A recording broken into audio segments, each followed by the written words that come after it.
All right. Welcome back to another edition of Gamma News. Let's get it started for today, December 25th, 2021. The time is 7:25 in the morning. If you're up, good to go on you. Merry Christmas and Happy Kwanzaa, whatever you want to celebrate, all right? But let's get it started for today. As you can see, we'll hit you with a big one. The Bank of Ghana starts gold purchase from small miners, all right? So we've been reporting on this channel that lately that many countries have been buying precious metals. Mainly we heard about the Asian market, the European market, and somewhat of the South American market. We don't hear much about the North American market about buying gold. But now we got word from nations in Africa who are just now reporting that they're starting to buy precious metals from their own miners, their own mining companies, or even if it's small scale. But look at here, Ghana's starting to buy purchasing from their own miners. They're beginning they've seen the writing on the wall, and and know it's time to protect themselves. And as we've often said on this channel, just remember that when they post these news articles, some of these news articles, they've already been starting to buy the precious metals, and they've accumulated enough in secret to where they can go ahead and let everybody know, yeah, we're starting to buy precious metals, but secret that we've already been buying it for months, weeks, years in advance already, and we have enough to know we can go ahead and say, all right, we got enough, and we can start telling everybody, or they got a significant amount of precious metals in their reserves now that they can't even hide it anymore. They have to go ahead and tell everybody. But this is big news that African nations have started to come out and say that, oh yeah, we in this. We see the writing on the wall. We see the global economy crashing. The fiat currencies are crashing left and right all around the world. All right. So go ahead and get this article. This is from myjoyonline.com. All right. Myjoyonline.com. All right. African nations, especially Ghana, have started to buy precious metals. All right. All right, and then we hit you again. This time we switch back over to the Americas. Venezuela accuses UK of using tricks to seize its gold deposits in the Bank of England.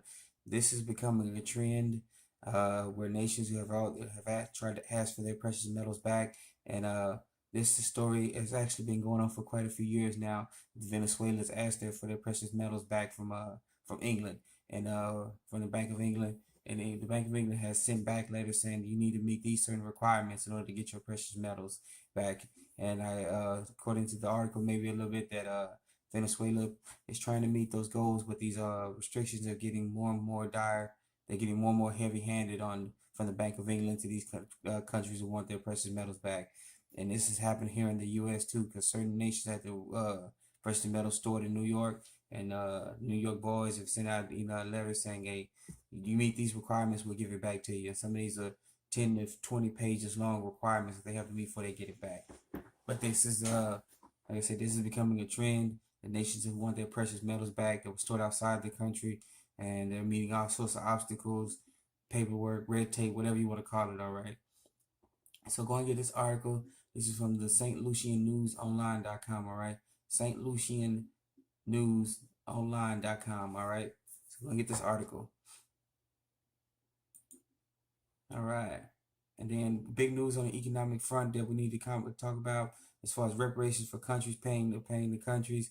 All right, the 1990-1991 Iraq War happened when Iraq invaded Kuwait.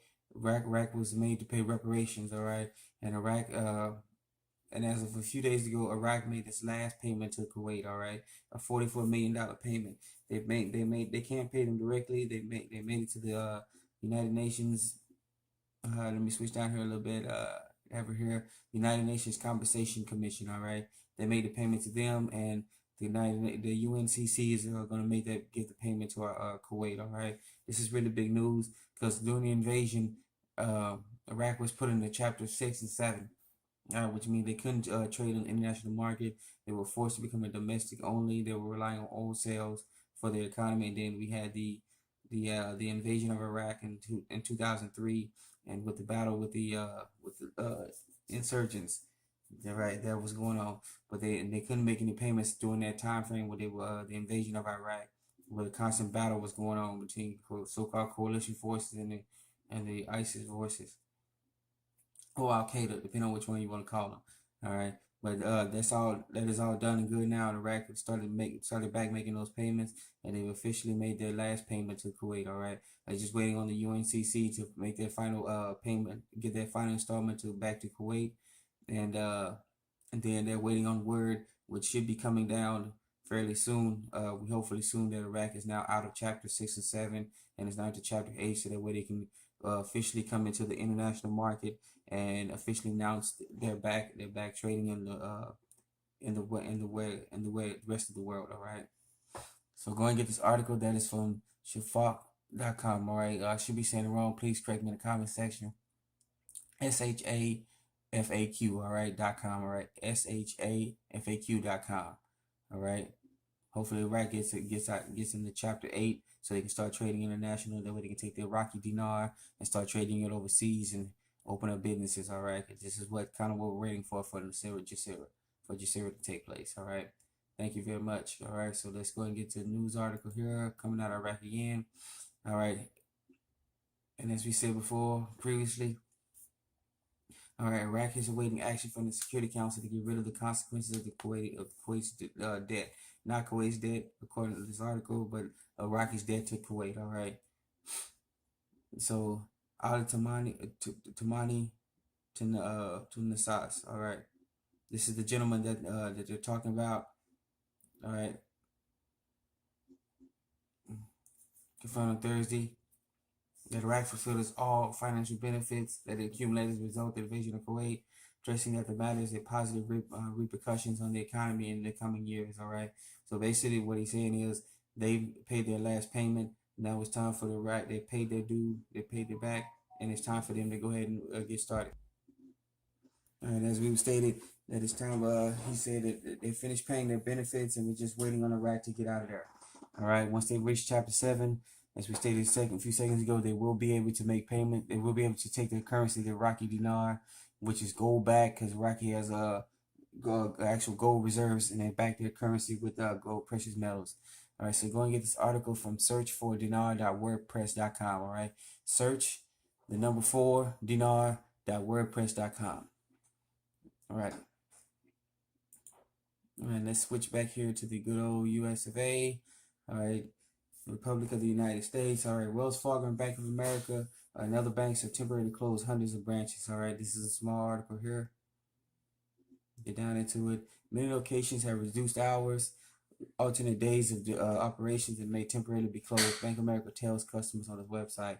Something's big is going on here. We're looking more and more into this article here. We get more back to you recently, but we need to see what's going on with this one. If they're starting to close certain branches across the country, maybe the switch from a financial institution to a wealth management institution is all take place. All right. So go and get this article here. That is from bizjournals.com. All right. bizjournals.com.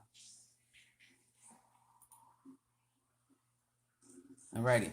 And for our final article here, if you think things went bad, get ready for things to be actually bad. There is a futures market for water.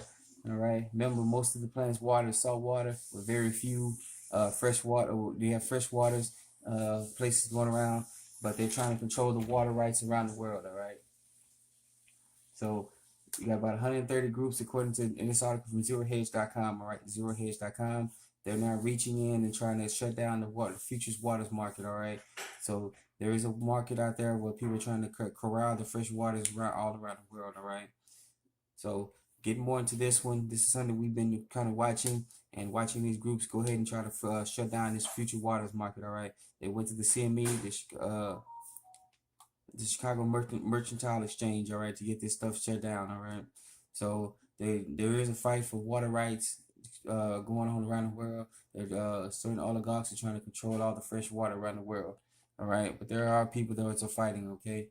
All right, to try to stop this. All right. So go and get this article. That's from zerohedge.com. All right. Zerohedge.com. All right. I want to thank you once again for joining us in another edition of Al-Tamimi News. Please be safe, be sound.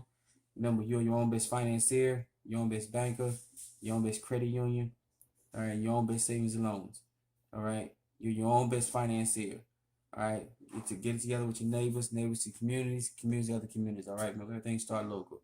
That being said, thank you for joining us in another edition of Al-Tamimi News. Be safe, be sound. Let's get it started.